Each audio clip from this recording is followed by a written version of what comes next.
کہتے ہیں وہ سوکھی لکڑی لے کر میں میدان میں اترا، اسی سے کئی کافروں کو مارا تھا۔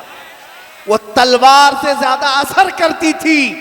میرے عزیزو، یہ مدد جو صحابہ کو آئی تھی وہ عشق مصطفیٰ کی بدولت، ان کا یقین تھا رسول اللہ کی ذات پر کہ ہم نبی کے پیچھے ہیں، اترنا ہمارا کام ہے، فتح دینا مولا کی شان ہے، رب تعالیٰ کی شان ہے۔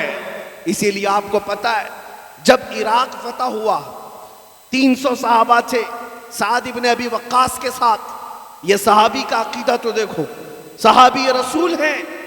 جب عراق فتح ہوا تو ان کو ایران بھی جانا تھا۔ عراق اور ایران کے بیچ میں دریائے دجلہ ہے، کراس کرنے کے لیے کوئی برج نہیں۔ ایرانی فوج نے سارے پل توڑ دیے تھے کہ کہیں یہ مسلمان ادھر سے کراس کر کے آ نہ جائیں، سارے پل توڑ دیے۔ سعد ابن ابی وقاص کا حوصلہ نہ توڑ سکے، اپنے ساتھیوں سے کہا کہ چلنا ہے۔ سبوں نے کہا چلنا تو ہے لیکن دریا ہے، دریا ہے، کوئی پل نہیں، کوئی برج نہیں۔ دریائے دجلہ کوئی تالاب کا نام نہیں ہے، دنیا کی ایک بہت بڑی ندی کا نام ہے، گہرائی بھی زیادہ ہے، چوڑائی بھی زیادہ ہے۔ سعد ابن ابی وقاص کا حوصلہ پھر بھی پست نہیں۔ تاریخ طبری میں یہ روایت موجود ہے، ان کے ساتھیوں نے پوچھا سعد ابن ابی وقاص سے کہ جائیں اس طرف تو کیسے جائیں؟ سعد ابن ابی وقاص نے کہا کسی پل کسی برج کی ضرورت نہیں، اپنے اپنے گھوڑے لو اور پانی میں ڈال دو، پار کرانا مولا کی طرف سے ہے۔ دریائے دجلہ کے اوپر 300 صحابہ نے گھوڑے ڈال دی اور گھوڑے ایسے چلتے ہوئے گئے یہاں تک کہ دریا پار کر لیا، کسی گھوڑے کے ٹاپ میں تک پانی نہیں آیا۔ وہ چل پڑے، صحابہ کی سواریاں پانی پر چلتی رہی، دریا عبور کر کے آ گئے۔ ایران کی تاریخ میں یہ لکھا ہوا ہے، انہوں نے دیکھ کر کے کہا تھا یہ تو آنے والے انسان نہیں جنات نظر آتے ہیں۔ دنیا حیران ہے، اسی لیے شاعر نے کہا تھا دیوان گانے عشق محمد کو دیکھ کر گھبرا گئی ہے گردش دوراں کبھی کبھی، گھبرا گئی ہے گردش دوراں کبھی کبھی۔ یہ میرے مصطفیٰ کریم کے غلاموں کے حال تھے، اگر وہ پانی پر گھوڑے ڈال دیں مولا اس پر خشکی جیسا راستہ پیدا کرتا ہے۔ تمہیں پتہ ہے عمر ابن خطاب رضی اللہ تعالیٰ عنہ کا زمانہ ہے، یہ وہی عمر ابن خطاب ہے جو کہتے ہیں بچپن میں 2 بکریاں نہیں سنبھال پاتا تھا، میرے باپ مجھے مارا کرتے تھے، کھوسے کھاتا تھا، لیکن ایک وقت ایسا آیا مصر میں جب اسلامی حکومت آئی وہاں ایک بری رسم، ایک برا رواج چلتا تھا۔ عمرو بن عاص جو گورنر تھے مصر کے، انہوں نے دیکھا دریائے نیل جو مصر میں بہتا ہے سال میں ایک مرتبہ سوکھ جاتا تھا، تو مصر کے لوگ ایک 16-17 سال کی حسین لڑکی کو سجا کر کے سنوار کر کے اس دریا کے بھیٹ چڑھا دیتے تھے، بلی چڑھاتے تھے، اس کا خون جب دریا میں ڈالتے تو پھر دریائے نیل لبالب بھر جاتا تھا۔ یہ ان کی بری رسم، ان کا برا رواج ہر سال چلتا تھا۔ جب اسلام وہاں پر آیا لوگوں نے عمرو بن عاص سے کہا کہ ہمیں ایک لڑکی ذبح کر کے ڈالنی پڑے گی، نہیں تو پانی اوپر نہیں آئے گا۔ عمرو بن عاص نے کہا میں اس کی تو اجازت نہیں دے سکتا، اسلام اس کے خلاف ہے۔ لیکن آپ نے جب دیکھا کہ حقیقت میں پانی سوکھنے لگ گیا، دریائے نیل سوکھنے لگ گیا اور نیچے چلا گیا، وہ گھبرا گئے، کیا یہ رسم و رواج کو جاری رکھنا پڑے گا؟ کیا یہ دریا کو بہانے کے لیے، پانی کو اچھال لانے کے لیے یہ بری رسم کو زندہ رکھنا پڑے گا؟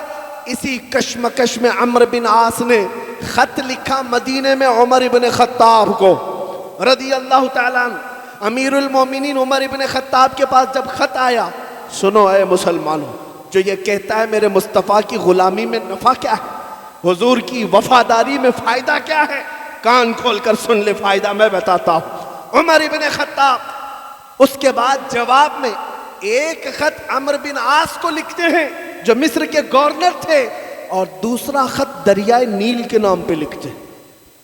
آج تک سنا ہے کبھی کسی نے دریا کو بھی خط لکھ کے کہا ہو، پانی کو خط لکھا ہو کسی نے؟ یہ صرف محمد عربی کے غلاموں کا راج ہے، راج ہے۔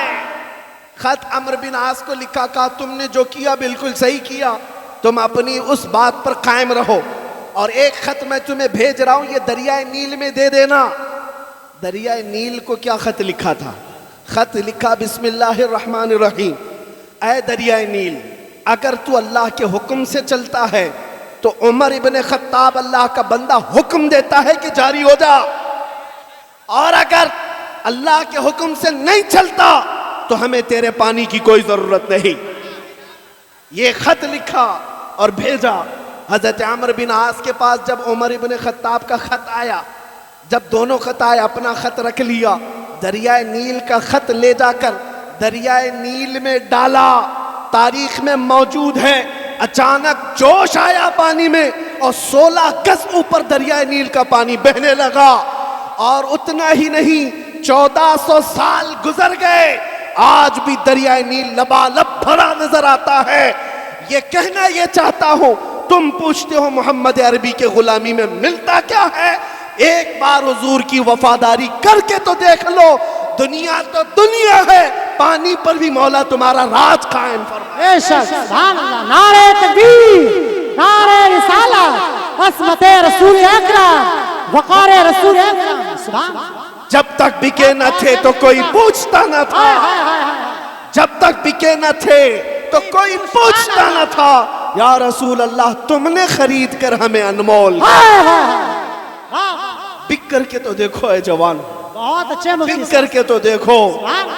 میرا یہ پیغام ہے ہر نوجوان کو، کاش ہمارے مجمع سے، ہمارے محلوں سے، ہماری بستیوں سے چند نوجوان ایسے کھڑے ہو جائیں جو عہد کر لیں، جتنے جوش میں تم نعرہ لگاتے ہو، جتنے جوش میں تم نعرہ لگاتے ہو، کاش اتنا جوش تمہارے ایمان میں آ جائے، اتنا جوش میرے مصطفیٰ کی محبت میں آ جائے، اور یہ عہد کر لو کہ میں دنیا کو یہ بتاؤں گا کہ نبی پاک صلی اللہ تعالیٰ علیہ وسلم کی محبت کی بات کرتے ہو، آج سے میں زندگی جیوں گا تو میرے مصطفیٰ کے اخلاق میں جیوں گا۔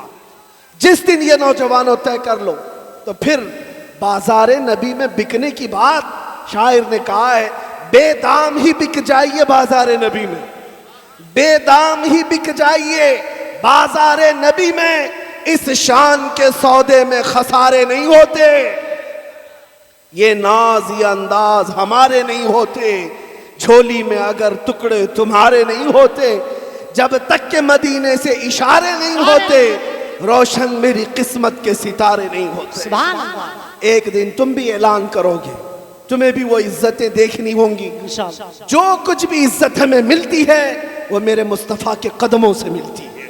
وفاداری کرو، وفاداری کرو۔ اب عصر کا وقت ہو چکا ہے، میں اپنی گفتگو سمیٹتا ہوں۔ اپنے دل پر ہاتھ رکھ کر کے بتاؤ، کیا تمہارا یہ عقیدہ ہے کہ دنیا کا سب سے حسین چہرہ میرے مصطفیٰ کا ہے؟ بے شک، حق ہے، آمینہ کے لال کا چہرہ سب سے حسین ہے؟ بے شک، سب سے حسین چہرہ ہونے کا تمہارا عقیدہ ہے تو پھر اپنے چہرے پر ہاتھ رکھ کر دیکھو، اس حسین چہرے کی طرح تم اپنا چہرہ کیوں نہیں بناتے؟ بہت اچھا پیغام ہے حضرت۔ اگر سب سے حسین چہرہ وہ ہے تو پھر دنیا کے چہروں کی اقتدا کیوں کرتے ہو؟ بہت اچھا پیغام ہے۔ ایرے غیرے نتھو کھیرے کے پیچھے چل پڑے جو جہنم کی طرف لے جانے والے۔ آج ہمارے بچوں کو ٹک ٹاک نے تو ایسا مجرے کرنا سکھایا ہے، نعوذ باللہ، تمہیں اندازہ بھی نہیں کہ یہ تمہیں نہ مرد بنانا چاہتے نہ عورت، ایک بیچ کی مخلوق بنا کر چھوڑ دیں گے، بے شک، اور اس کے باوجود تم اس کو فیشن سمجھتے ہو، فیشن سمجھتے ہو۔ اچھا بھلا نوجوان اپنے کانوں میں بالیاں پہننے لگ گیا، جی حضرت، ہاتھوں میں چوڑیاں پہننے لگ گیا، اچھا بھلا نوجوان چوٹی رکھنے لگ گیا، اللہ، اچھا بھلا نوجوان کپڑے پھاڑ کر پہننے لگ گیا۔ جی جی، میں پوچھتا ہوں، تجھے دنیا کا یہ فیشن پسند آتا ہے؟ اے نوجوان، اگر میرے مصطفیٰ سے عشق ہوتا تو تو یہ کہتا، دنیا اگر ننگا رہنے پر فخر کرتی ہے تو میں آمینہ کے لال کی اقتدا کر کے فخر کروں، بے میں شک، ان کے لباس میں فخر کروں گا۔ بے شک، دیکھنا پھر عزتیں کیا ہوتی ہیں، عزتیں کیا ہوتی ہیں میرے عزیزوں۔ یہ صرف ہمارا لباس ہے، جی، لوگ عزت کرتے ہیں یہ میرے مصطفیٰ کے لباس کی وجہ بے شک، سنت کی وجہ سے، اور جب یہاں پر یہ عزت ہے تو قبر میں بھی ہوگی اور حشر میں بھی ہوگی۔ انشاءاللہ انشاءاللہ بے شک۔ آج کا میرا میسج یہی ہے، یہی میرا میسج ہے جو اعلیٰ حضرت نے 100 سال پہلے کہا تھا۔ کان کھول کر سنو، 100 سال پہلے کہا تھا۔ وہ میسج کیا ہے؟ آج لے ان کی پناہ، آج مدد مانگ ان سے، بے شک۔ آج لے ان کی پناہ، آج مدد مانگ ان سے، کل نہ مانیں گے قیامت میں اگر مان گیا۔ بس اسی پر زندہ رہو کہ ہمیں جینا ہے میرے مصطفیٰ کے اخلاق میں جینا ہے، اور حضور پاک کے اخلاق کو زندہ کر کے دکھانا ہے۔ میں بار بار یہ کہتا ہوں، کچھ نوجوانوں کو یہ شرم آتی ہے، ٹوپی رکھیں گے، داڑھی رکھیں گے، لوگ ملا کہنے لگیں گے۔ تمہیں لوگوں کے تانوں پر نہیں جینا ہے، تمہیں اپنے نبی کے لیے جینا ہے۔ لوگ کچھ نہیں کہتے۔ اور ایک بات میں آپ کو بتاؤں، ارے دنیا والوں کو چوٹی رکھنے پر شرم نہیں آتی، تمہیں داڑھی رکھنے پر کیوں شرم آتی؟ ہائے ہائے، بہت اچھا پیغام ہے، بہت اچھا پیغام۔ شرم آتی ہے۔